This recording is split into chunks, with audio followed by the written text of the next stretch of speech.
Have you ever just stared out at the sea, watching the calm motion of the waves, and just had existential thoughts enter your mind? You know, those thoughts about what it means to be human, what your purpose is, whether or not you're on the right track in life. You know, light, easy afternoon thinking? No? Just me? Well, I was staring at the ocean the other day, or more accurately, since I live thousands of miles away from the ocean and lockdown is rough, I was staring at the Monterey Bay Aquarium coastal live feed. The sounds of the waves were gently lapping the folds of my brain when these thoughts started to creep in. And I got to thinking about how weird humankind's relationship with nature is. Like, we have this tendency to adore things in nature that are cute. Pandas, dogs, cats, seals, and don't even get me started on the unfair amount of love koalas get.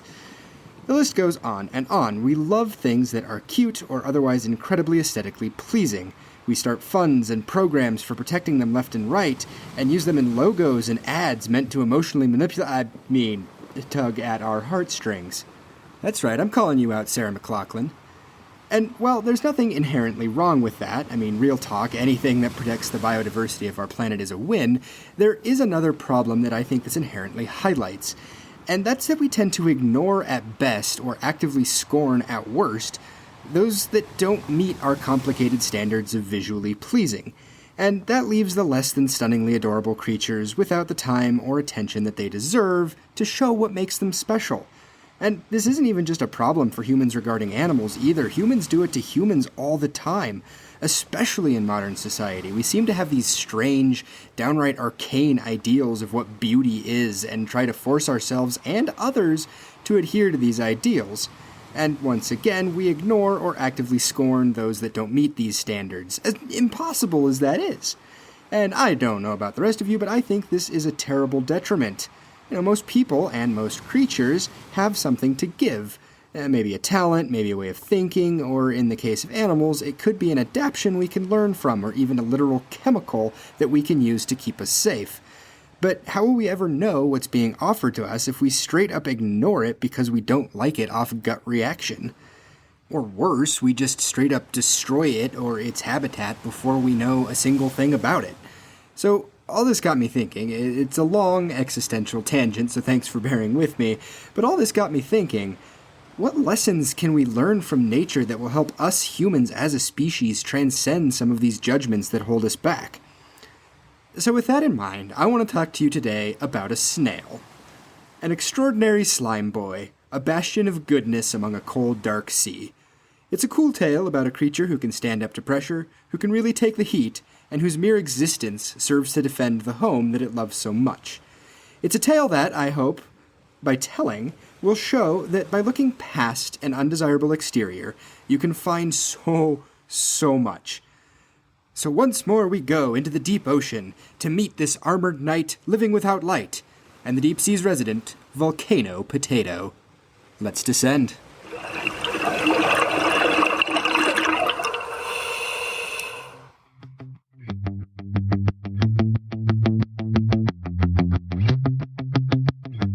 Oh hey, I didn't see you there. You're listening to Bio-Diversity, the podcast about pelagic paradigms and coral curiosities, where we bring the best in flippin' fun fish facts straight to your ear holes. It's like with the delivery drivers of peer-reviewed aquatic science, the Grubhub of fish food for your mind, the DoorDash of dope decapods. Here on the show, we examine the weird, the wacky, and the wonderful diversity of life that lives under the crashing waves of our blue home. Using cutting-edge science as our guide, we dive deep into both the common and the rare, the exotic and the ugly. So tune in for the tuna, stick around for the scorpionfish. Let's descend.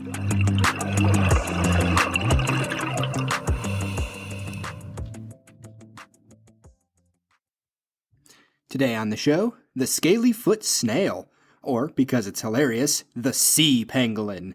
And I'm not even making that up either. It's actually an accepted common name for this little sack of slime.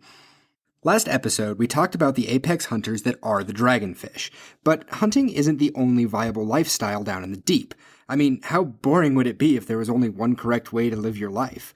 So, while some creatures might prefer the high-octane world of hunting for their next meal, living in the thrill and the adrenaline of the hunt and the kill, Others are perfectly happy to just be a couch potato, farming food and building their armored bunker against the world. So it's time to move from hunting to farming, from swimming to sedentary, and from cold to hot, as we shift our creature feature focus back to the hydrothermal vents, the volcanoes of the deep sea. Now, before I continue, a little bit of a disclaimer here. There is a very brief discussion towards the end of the episode of certain adult snail activities. It's pretty short and doesn't go in depth, but do please be aware if you have young ears listening and would rather not them hear. Okay, so, living among these volcanoes of the deep, we find this particularly unique species of gastropod, scientific name Chrysomelon squamiferum.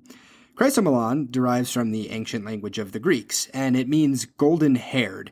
It was a name chosen to be reflective of how the creature sometimes incorporates pyrite into its shell. Pyrite, of course, is fool's gold, just in case your local museum or school didn't teach you. Squamiferum, on the other hand, was chosen because it sounds totally adorable. Oh, look at the little squamiferum. So cute. Who's a good little slime boy? Who's a good little slime boy? Okay, that's not true. As much as I wish it were the case, squamiferum is actually Latin for scale-bearing, a reference to the appearance of armored scales that coat the soft, squishy foot of the snail that's not in the shell. Outside of these scales, the snail kind of looks like any other land snail that you might think of when the term comes up. You know, cool-looking, swirly shell, kind of slimy and squelchy-looking body. But, unlike land snails, that squishy, squelchy part, at least all of it save for the head, is covered in tons of small, overlapping plates. This gives the animal the appearance of having scales covering the lower part of its body, while its swirly shell covers the part up top. And poking out between the two is its head, with its cute little eye stalks just looking around, doing snail things. Hilariously, it's actually due to the visual similarities of these overlapping scales to the scales of the land pangolin that makes it acceptable to call this little snaily critter the sea pangolin. 10 points to the snail's cuteness score. Also Gryffindor, because they'll feel left out if I don't. Since a visual is helpful here, I've linked a photo in the show notes and as the episode thumbnail, and you can decide what you think for yourselves. But you should leave those "ew, gross" comments at the surface because we don't have time for snail shaming here. Slimy is beautiful. Now, there are a few known color variations across this species. Though the body of the snail is usually red, the armor plating and shells can be either black or a dull white. These colorations seem to be linked to locality, i.e. they look a certain way depending on where the snail is found, and honestly, they haven't been found in a lot of locations. So far, they've only been found in 3 hydrothermal vent fields in the Indian Ocean: the Karai vent field, the Solitaire field, and the Longqui field. Even though this is a relatively newly described species, it is because that they are so rare to find that they are already listed as endangered on the IUCN Red List. Now, this is really important for a few reasons that we'll get into later in the episode. But first, let's talk about the incredible physiology of the armor-plated Volcano Knight.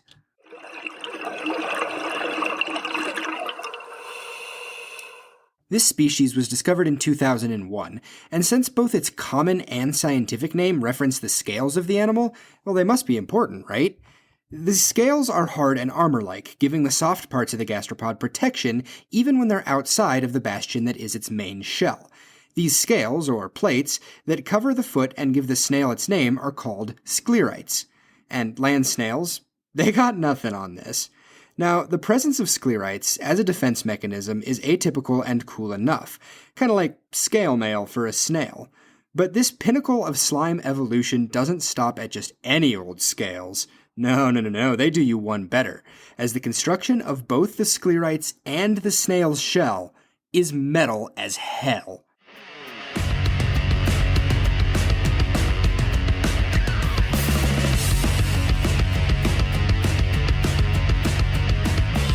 No, wait, hold up, stop the music, stop. Sorry, I got the inflection wrong there. I meant that literally. The snail's shell and its host of sclerites are literally made with metal. You know, like the stuff cars, forks, knives, weapons, buildings, skillets, washing machines, tools, wiring, and like a lot of human inventions are made out of. Yeah, that stuff. The snail's armor is made of metal. Research into the composition of the shell of the scalyfoot discovered that this animal actually incorporates iron sulfides into both its shell and its sclerites.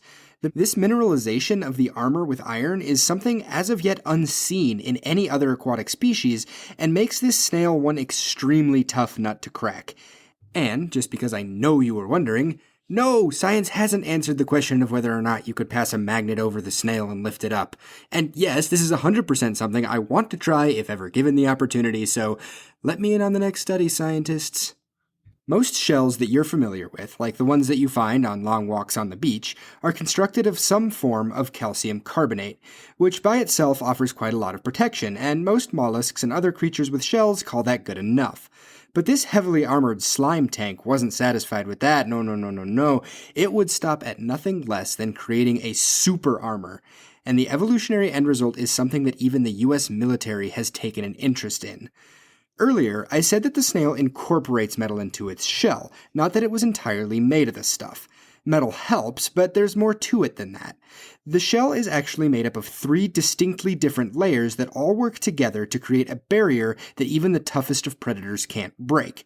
And it's the interplay between the structure/arrangement of these layers with the materials that they're made of that becomes the super armor. So let's break it down. Starting closest to the snail's main body, the innermost layer is typical of what we see in other mollusks, being made of aragonite, which is a form of calcium carbonate. You know, that same thing that most other shells are made out of. Aragonite is tough on its own, and works for a lot of other creatures, so the squamiferous squiggly snail kept that part as is. For the most part. Building on top of that, it does something that both land snails and clams do. They build a layer of protein that scientists call a periostracum. In land snails, the periostracum is frequently called the animal's skin, as it is the outermost layer. It's usually comprised of a protein called conchiolin, but that's not really the important bit. The important bit is that most mollusks with the periostracum use this skin as scaffolding, or a framework of sorts, upon which more shell can be built. This allows more shell to be built or repaired over the course of the shelled creature's lifetime. So, the land snails and clams are mollusks that stop there, at 2 layers. But not our main snail, Chrysomelon. It adds a 3rd layer on top of all of that. And that 3rd layer is the iron layer, the big ol' snail plate mail. By utilizing the iron sulfides that are being spewed out in rapid force from the hydrothermal vents upon which it lives, it builds this outermost layer of iron armor. Now, this layer isn't super thick, it's on average only about 30 micrometers, but when you're reinforced with iron, you don't need to be especially thick. Oh, and that's just the shell. The hundreds of little armored sclerites are quite similar in construction, too. They're also composed of 3 layers, though instead of a calcium carbonate inner core, it's epithelial tissue. You know, the same kind of tissue that makes up human skin in part. So, to review, the shell goes calcium carbonate, protein, mineralized iron, and the sclerite plates go epithelial tissue, protein, mineralized iron. Got it? Good. So, one could take a look at this tri-layered structure and think that the snail's superior defense comes from adding the separate defense scores of each layer together. But oh boy, is it ever more than just simple addition. Researchers in 2010 looked at the mechanical strengths of how the shell was all cobbled together, and they did so by applying force to the shell with a diamond tip of an instrument, and by doing so, they were able to measure force across the shell and see how the force was displaced. They found that each of these 3 layers contributes differently, both by itself and in conjunction with the others, to the armor's overall effectiveness. So let's take it from the top, the iron sulfide layer. Remember, it's pretty thin, but it doesn't mean that it's not super defensive. Not only is this layer strong and resilient because it's metal, it's also perfectly engineered at the microscopic level to reduce damage. Scientists using electron microscopes found that the microscopic structure of the layer, when subjected to force that might otherwise crack it, was able to disperse the damage into what they termed sacrificial microcracks around the iron sulfide particles that help make up the layer. So, let's say that there's a particularly strong crab looking to break through the layer, and it clamps down hard on the shell. What this means is that instead of giving way and developing a large crack along the shell where it was clamped, the damage is distributed and localized into little, smaller spiderwebbing cracks near the impact site that are way more manageable. These little microcracks willingly take the force of the assault to ensure that the overall layer doesn't break. It's a sacrifice to the shell integrity, to be sure, as having spiderwebbing microcracks all across the shell does weaken it, but it's way better than being split wide open and becoming a meal. Moving down, we arrive at the thickest layer, the periostracum. This layer is pliable in nature, kind of squishy and springy, being made of protein. Because of this, the periostracum filling of the shell sandwich acts as a shock absorber. To anybody who's ridden a bike with or without shocks, you kind of know just how much force a shock absorber can reduce, and this biological absorber does its job marvelously. Take that crab scenario again. As the claw crunches down, even if it doesn't break through the iron, the force of that crush doesn't just stop at the iron layer. Some of it does get transferred down through to this protein layer. This force can still be very dangerous. Just because the outer iron layer doesn't crack doesn't mean that the inner, more vulnerable calcium carbonate shell won't crack from significant force, or worse yet, the snail's soft, vulnerable body. This is where the periostracum does its job. All that claw-crushing pressure is put upon the springy protein layer, where it is absorbed, distributed, and relieved. Even the heat generated from such a forceful attack can be dispersed throughout this layer. So it is that most, if not all, of the shock from such an attack is dissipated between the outer layer and this one. This is incredibly important because it has been recorded that some crabs will keep up an attack on the snail for several days. Trying to reach a meal, the crab will just crush down on the shell. Meanwhile, the snail doesn't feel a darn thing. And that's not all the periostracum layer does. Remember that it also serves as a template or a scaffold of sorts to build new shell, but it is also theorized that it can act as protection from the harsh corrosive chemicals commonly dissolved in the waters around the hydrothermal vents, or, in a more extreme scenario, protect them from chemicals secreted by animals that might try to bore into the shell to get to the snail. So, in essence, the middle layer is just a big old elastic sponge that acts as a building template, shock absorber, and chemical PPE. Finally, we reach the inner calcified shell layer, the last bastion of defense.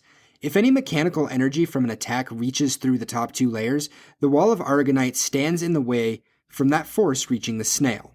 All three layers of the shell act in concert to protect the vulnerable squishy part, and they do so marvelously. Oh, and just in case you were wondering, the foot-armoring sclerites aren't exactly a weak point either. The snail can retract into the shell, ducking its vulnerable head away between the protection of the shell up top and from below with the covering of sclerites. We don't have a lot of data regarding the sclerites specifically, but with similar composition and function, and the strength in numbers, it isn't hard to imagine the great defense that they themselves put up. This crazy cobbled-together layer structure of breathtaking materials is the precise reason that the US military has taken an interest in this particular snail at the bottom of the sea. Statements from 2010 mentioned they were trying to replicate these kinds of mechanics in order to create better armor for soldiers and vehicles. That way, when the crab aliens from Groupulon 6 finally attack, our tanks will be very well equipped to handle the force of their crush claws. Thanks, Mr. Snail.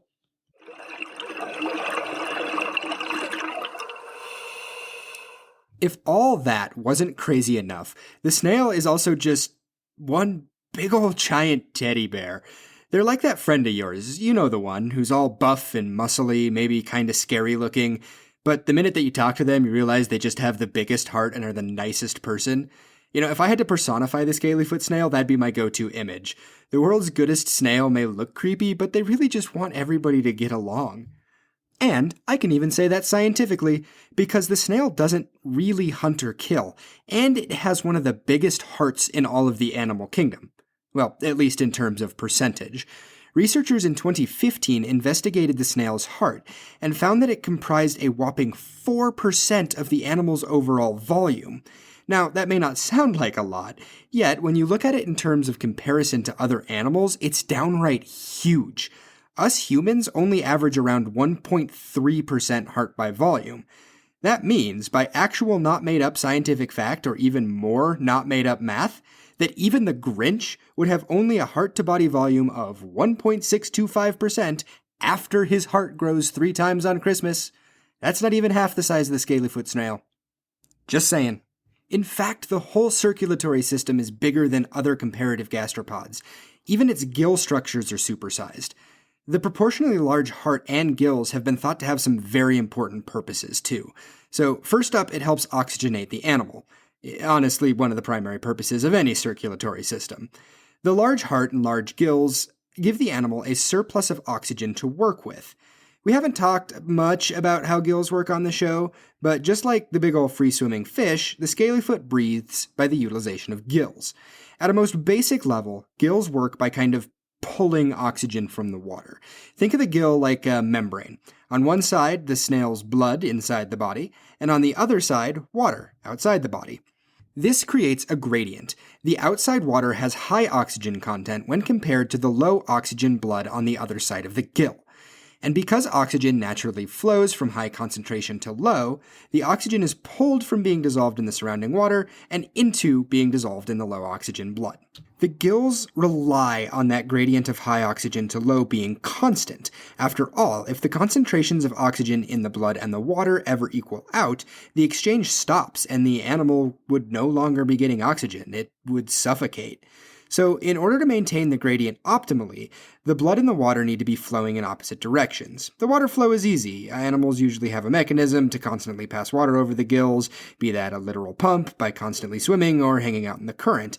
But what is it that passes that never-ceasing supply of low-oxygen blood to the gills? A pump of sorts? Maybe one that pumps blood? It's the heart. Guess what? It's the heart. Nailed it. The larger heart is more efficient at pumping blood, so when you put it all together, you get a large, efficient heart pumping blood that supports a big surface area of gills, all adding up to more and more oxygen for the animal. And the blood, pumped by the strong heart, then carries this freshly obtained oxygen everywhere else that it is needed in the body. But why? Why does the majestic sea pangolin need all of this oxygen? Other mollusks can easily get by without such a large heart or crazy gill structures, so what's the point here? Part of it, of course, is that hydrothermal vents aren't exactly the highest in oxygen content environments in the world, so being efficient at this extraction is good. But that's not all there is to the story. The scalyfoot snail isn't just supporting itself with all this oxygen. The oxygen, and indeed the whole improved circulatory system, is also playing another very important role. All to make the snail be a protective, armored sailing ship for bacteria. That's right, multiple species of bacteria are kind of like sailors, inhabiting the body of the snail as they cast about into the dark and endless sea. If you listen to our episode on Yeti crabs, you're already familiar with the idea of an animal farming its own food source in bacteria. Minor spoiler alert for that episode, but the central gist is that the animal in question helps the bacteria grow and proliferate, which helps the bacteria as a species thrive, in exchange for eating some of them whenever it feels a bit peckish. Seems fair, right? These bacteria have the ability to process the toxic chemical slurry that spews out the volcanoes and turn it into energy, an ability that the snail lacks. So the snail derives its energy from eating the bacteria after the chemicals have been converted to food. The more and more we look into the deep sea and its habitats, the more and more we see this strategy being fairly common. Though, unlike other animals that utilize this strategy as a supplement to a more varied diet, it has been noted that the bacteria are likely all that this snail eats. They're not hunting, they're not feeding on corpses, they're just farming peacefully. Aside from that, the other key difference between the yeti crab and the snail is where the bacteria are grown, and this ends up being pretty key. Remember how I said that these bacteria make their own food by using the hydrogen sulfide and other toxic chemicals being spewed out at the hydrothermal vent? This is called chemautotrophy, and it relies on the bacteria actually having access to that hydrogen sulfide slurry and having it kind of be slopped on top of them. The yeti crab, they have it easy. The bacteria are farmed outside the body on the body hairs, so just waving the bacteria through the chemically saturated waters is enough. But the snail does things differently. In fact, It grows the bacteria inside its body. So, with a whole dang snail in the way, how do bacteria get their toxic energy drinks? Once again, the enlarged circulatory system comes to the rescue. Each snail has this enlarged esophageal gland that acts as a pouch of sorts that stores and grows the bacteria. Esophageal glands are a naturally occurring part of the digestive system of most animals, including both humans and gastropods, but growing bacteria for consumption in one is pretty unique. It has advantages, sure, being able to protect those bacterial colonies from any outside threats, but it runs into a unique issue. That, of course, being a snail in the way of the oxygen and the hydrogen sulfide and the other chemicals that the bacteria actually need to grow. And once again, we see the purpose of the enlarged heart and circulatory system as it once again springs into action, acting as a delivery system for all the dissolved gases and chemicals that a growing bacterial colony needs.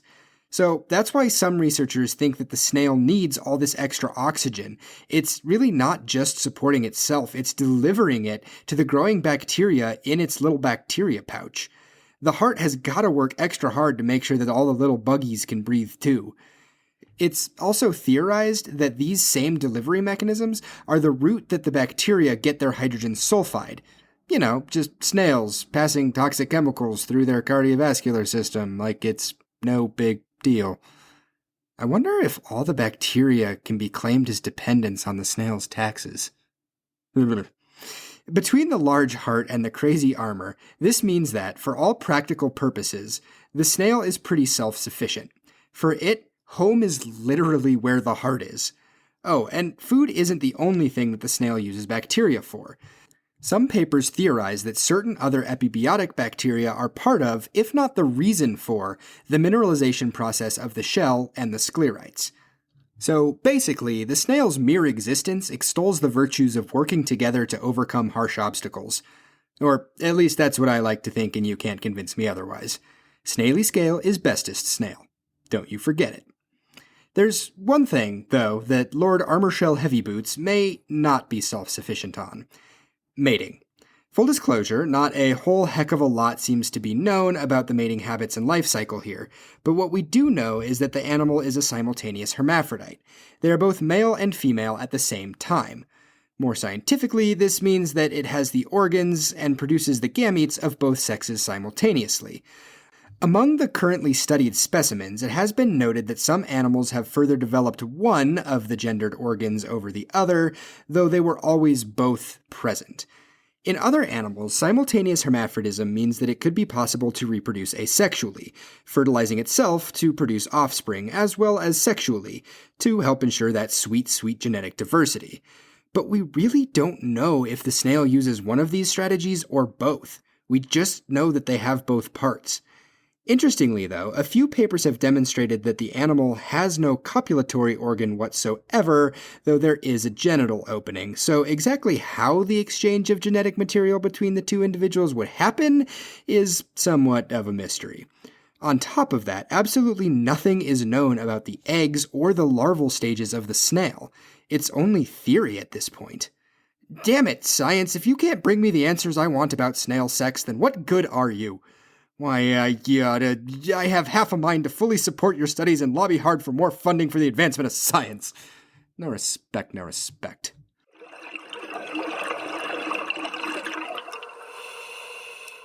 There's one last thing to discuss when it comes to the scalyfoot. This episode is called the Volcano Knight, and I hope that by now those reasons are pretty obvious, what with the living on an undersea volcano, being clad in armor, and whatnot. But we can't just call any old schmuck who puts on armor a true knight. Knights have a certain reputation, after all. Upholders of the tenets of loyalty, compassion, and justice, the romanticized knight is truly an inspiration for those around them. But by comparison, the lazy slime farmer seems pretty far off, huh? I mean, as long as it has a supply of swirly deep-sea chemicals and oxygenated water, it can produce its own food and create nigh-on-impregnable armor without moving much. Thanks to that armor, it doesn't have to do much if it's attacked. It just kind of sits there and takes it until the predator gets bored and leaves. It's pretty chill, even for a snail. So how does that earn the snail its knighthood? Well, even just living its best snail life, it defends its home from foreign invaders. You see, the hydrothermal vents and fields that the brave knight Squamiferum calls its home are under both threat and siege. And the offending invaders? Us. Humans. We're the bad guys.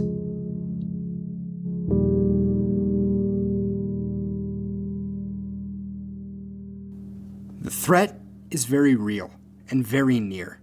The seabed, the muck on the ocean floor, and all these vent ecosystems are a treasure trove of biological life. But they're also a treasure trove of another kind: precious metals. The minerals and metals that make up the seafloor and help contribute to the intense physics and chemical slurries of the deep-sea ecosystems are chock full of metals like copper, nickel, aluminum, lithium, and others. And our terrestrial sources of these are running out. In order to keep production of smartphones, laptops, aluminum cans, batteries, and so many products moving, several companies have set their sights on the seafloor. There are already proposals for test runs of huge drilling rigs and collectors to be used non-selectively to sweep the seafloor for metals, destroying habitat, causing incredible chemical noise and light pollution. Even one exploratory drilling operation could potentially fracture an ecosystem for good. And many of these companies, they're aiming to do it soon, before any laws can put a stop to them. In fact, exploratory drilling has already been performed, and it could be scheduled to give way to full commercial exploitation between now and 2025. But a ray of hope shines through the abyssal darkness, and it comes in snail form. Because of the efforts of devoted scientists and passionate people, the rare scalyfoot snail was listed as endangered by the IUCN in 2019. It's a surprisingly difficult feat to do normally, and doubly so here due to the lack of knowledge about the creature's range and status. But after lobbying and petitioning, and ironically because of the future threat of deep-sea mining, the snail squiggled its way onto the list. Unfortunately, it is only a small victory. The listing doesn't do much in and of itself. The snail is not officially protected under any law, but it's a small, armored sparkle in the deep that gets the ball rolling. According to Lisa Levin, a biologist at Scripps Institution of Oceanography, the listing was an important step to alerting policymakers about the potential impacts of these kinds of operations. Chong Chen, a deep-sea biologist at the Japan Agency for Marine Earth Science and Technology, agrees, saying that simply being on the list means something to both policymakers and ordinary people. It's the first step to getting this particular species protected by law, and because of this classification, scientists are now assessing the status of other deep-sea animals the world over. The hope, in the mind of many marine biologists and myself, if I'm honest, is that this path is a path forward to protecting these incredible ecosystems, and might potentially even straight-up outlaw mining operations at hydrothermal vent sites. It's a long way off, and there's a lot of work to be done to get there, but we stand on the precipice of being able to make a choice. Oftentimes, in ocean conservation, we seem to be trying to figure out how to correct damages that we've already caused. But here, we stand at the cusp of disaster and have a real opportunity to prevent catastrophic damage from happening in the first place. To do so, we'll need more science, better environmental impact studies, and overwhelming citizen and business support. In fact, there's already calls for a moratorium on all deep-sea mining practices while we spend the time to better understand the ecosystems and creatures, like the scalyfoot, that live there. Dr. Sylvia Earle, Sir David Attenborough, and organizations like the World Wildlife Fund are among several voices that are calling for at least a 10-year moratorium. And these movements seem to actually be gaining some traction. Huge players in the metal markets have begun to take notice. As recently as March 31st, 2021, 4 major companies, Google, Volvo, Samsung, and BMW, have all signed on to an agreement not to source any of the metals for their products from deep-sea sources. These huge company decisions show that industry, even industry giants, can be committed to a healthier, more sustainable way of doing things. That's super important, because like it or not, industry and larger corporations are here to stay. But with the right leadership and mindsets, they can wield their power towards a more sustainable future, instead of one that destroys our natural resources without a second thought. That kind of mindset is going to be needed from our world's leaders if we wish to protect the realm in which the scalyfoot snail lives. It's alien and a bit frightening, but it is also fragile and beautiful and every bit worth protecting. And nobody, right now, could be a better or more fitting defender. So I'm asking you, please, let's prevent this disaster from happening. Like the bacteria that help build the snail's armor, let's work together to be the desperately needed shield for the seafloor. Together, let's stand on the side of justice and chivalry, and on the side of the valiant protector of these lands, the brave Volcano Knight.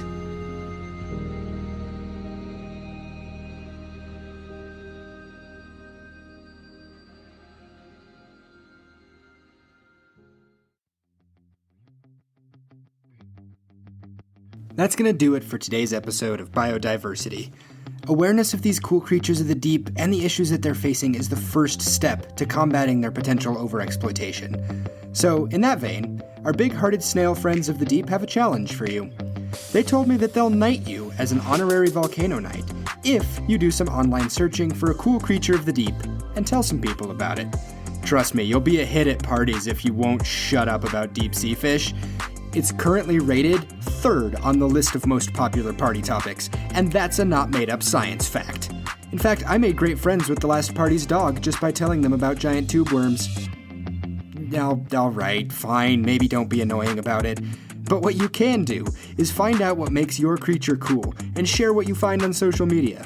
If you tag the podcast Biodiversity with what you find, we'll officially declare your knighthood to the world. Or at least everyone who follows this podcast. And hey, if enough of you participate, I'll even do an on-air special bonus episode to declare your knighthood. You can find the podcast handle at Flippin' Fun Fish Facts on Instagram or Facebook, and at handle Flippin' Fun Fish on Twitter.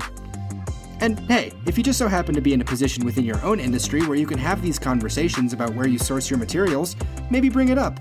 Industry giants like Google have had the conversation, and you don't want to be one-upped by Google, do you? I hope you enjoyed today's episode. Until next we meet, remember that if the scalyfoot snail can pull off being kind, brave, and beautiful, then so can you. Stay awesome, my fellow ocean nerds.